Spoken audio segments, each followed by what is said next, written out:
The King of Jordan addressed the United Nations about the state of Israel and the war in Gaza against Hamas. He talks about an abandonment of our humanity. So we have to ask about what about Muslim hospitality to fellow Muslims? Why isn't Jordan taking in more Palestinians where they can live peacefully? Is it because Palestinians historically have a problem with living peacefully with Jordanians? The UN vowed to learn from, not repeat history. So, what is Jordan's history with the Palestinians? That's worth looking into. The King of Jordan accuses Israel of bombing Gazans indiscriminately. If that were so, then we might see bombs being dropped on whole crowds who are out in the open on the roads in Gaza. But that's not what we're seeing. We're seeing the targeting of buildings being used for platforms to carry out operations against Israeli forces who are there to find hostages that Hamas took from within the borders of Israel and to wipe out Hamas, the lawless government that was behind the operation resulting in the October 7th massacre of over 1,000 Israelis in their own state. The King of Jordan says that these Gazans have been denied rights, dignity, basic humanity. Is this like what Jordan does when it doesn't take in more Palestinian Muslim brothers? The King of Jordan says, yet again, speaking about this war between Israel and the residents of Gaza, but one can easily say yet again about Muslims carrying out terrorist operations against a civilized state, demonstrating just how peaceful their religion really is. He asks, how long? How long will Muslims behave like wild animals in this civilized world? He asks, how long will it be before we find a resolution to this conflict? This is ongoing. This is something that started with Muhammad when he found out that the Jews were not going to accept him as a true prophet and convert to his new home-brewed religion. This is essentially sour grapes on the part of Muslims because people won't acknowledge their false prophet. So it's going to go on potentially as long as Islam exists. It's really dependent upon the ability of Muslims to become sufficiently educated to where they realize that their false prophet religion is not worth the shedding the blood of their fellow human beings. The King of Jordan calls for normalcy in the lives of the families at its core, the core of this conflict. Is that for Israeli families too? Is brainwashing Palestinian toddlers to hate Jews the kind of normalcy you're talking about? Do you want things in Gaza to revert to a time where Palestinian mothers can program their toddlers to hate and delete Jews? Is that the normalcy you're talking about? Is training toddlers to enter Israeli homes and kidnap Israeli civilians normalcy? Is programming them to want Israel wiped off of the map and Jews driven into the sea normalcy? Is that the kind of normalcy you want to see a return to? He talks about the prospect and prosperity and potential of Gazans being restored. When Israel withdrew from the Gaza Strip in 2005 during the expulsion from Gush Katif, greenhouses were left perfectly intact that could have raised produce. Businesses could have been the result of those greenhouses left behind under the orders of the Israeli government.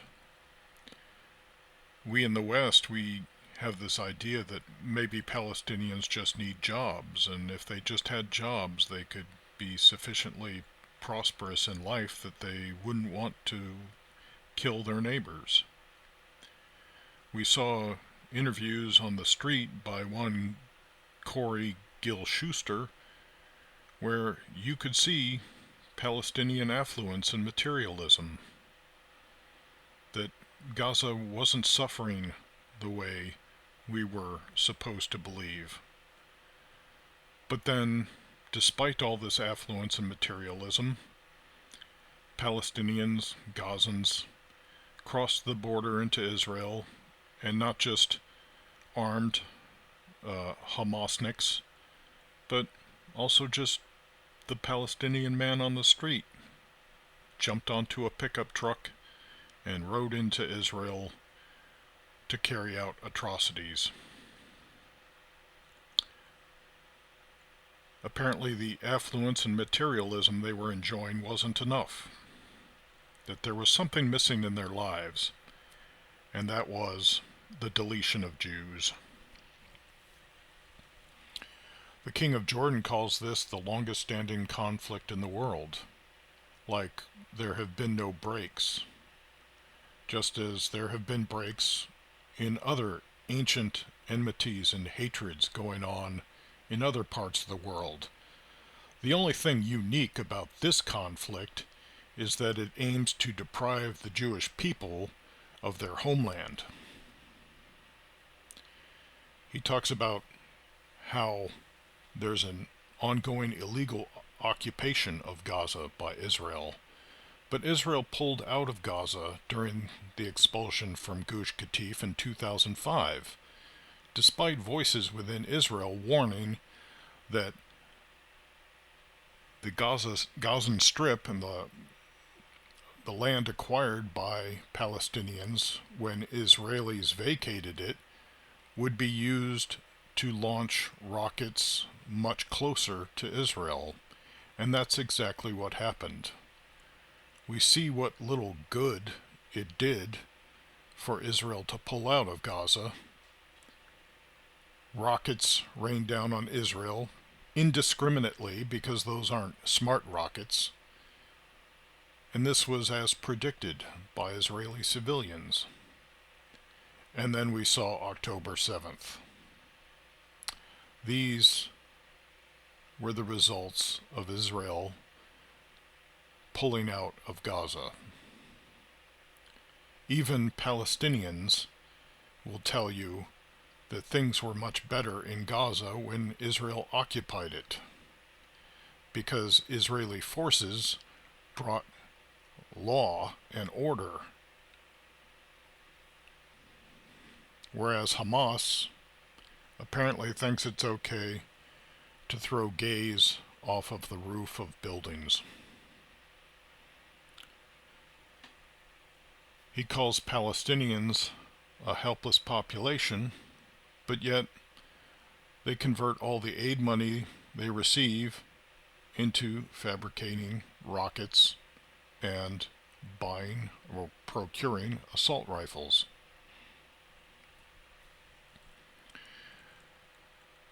He says that Israel is a self-declared democratic nation, But to quote the Declaration of the Establishment of the State of Israel, on the 29th of November 1947, the United Nations General Assembly passed a resolution calling for the establishment of a Jewish state in Eretz Israel. The General Assembly required the inhabitants of Eretz Israel to take such steps as were necessary on their part for the implementation of that resolution. This recognition by the United Nations on the right of the Jewish people to establish their state is irrevocable. This right is the natural right of the Jewish people to be masters of their own fate, like all other nations, in their own sovereign state.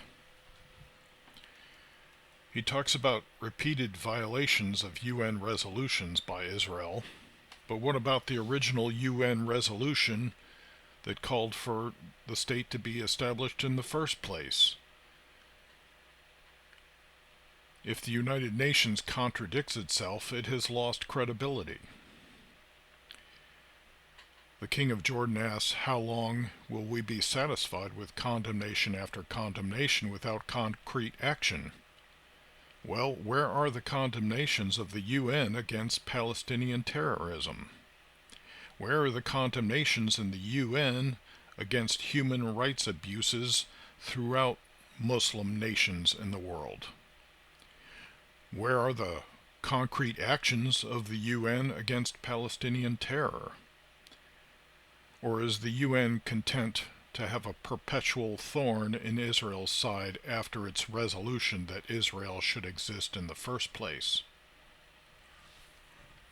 The King of Jordan says Israel has grabbed more land, yet it's known by Israeli civilians that the Israeli government has had a policy of land for peace, in other words, giving up Israeli land to Muslims in the hopes that doing so would procure peace for Israel, and it's never paid off.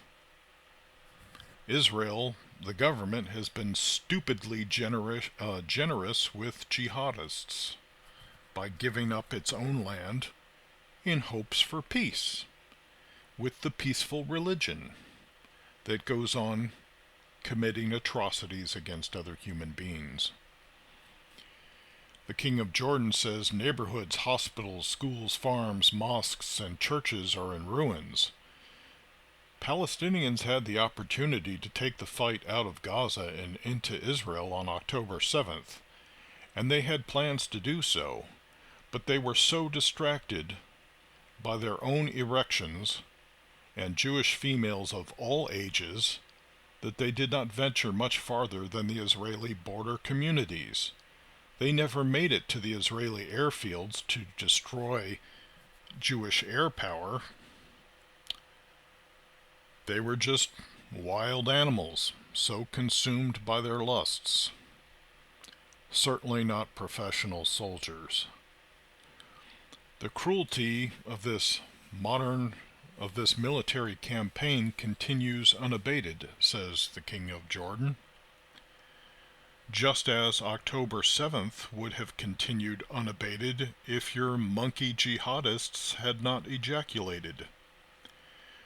There is a way to end this military campaign. Release the hostages. Why isn't the King of Jordan condemning the captivity of Israeli hostages by Hamas in Gaza? Why isn't he calling for them to release the hostages? That's the sure way to end this military campaign.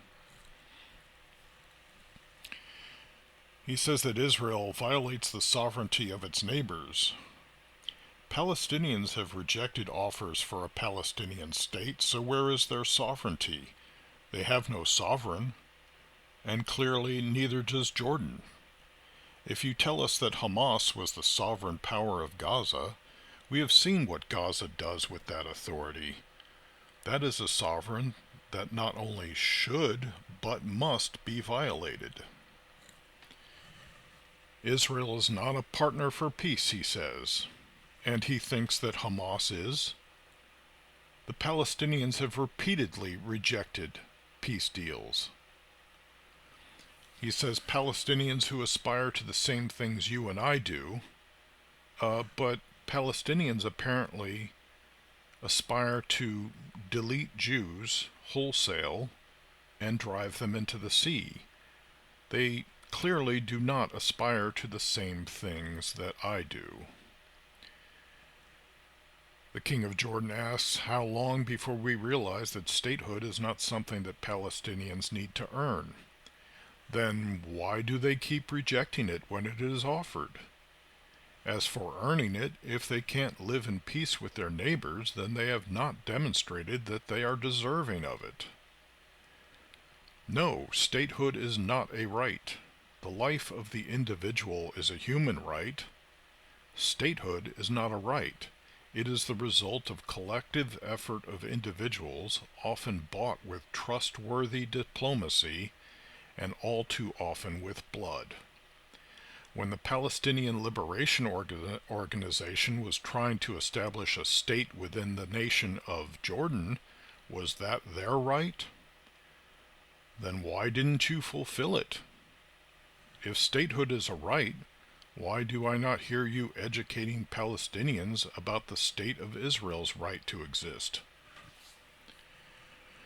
Furthermore, the king of Jordan should be reminded that he is squatting on Israeli land, that belonging to the tribes of Reuben, Gad, and Manasseh, just as Gazans squat on the tribal land of Judah.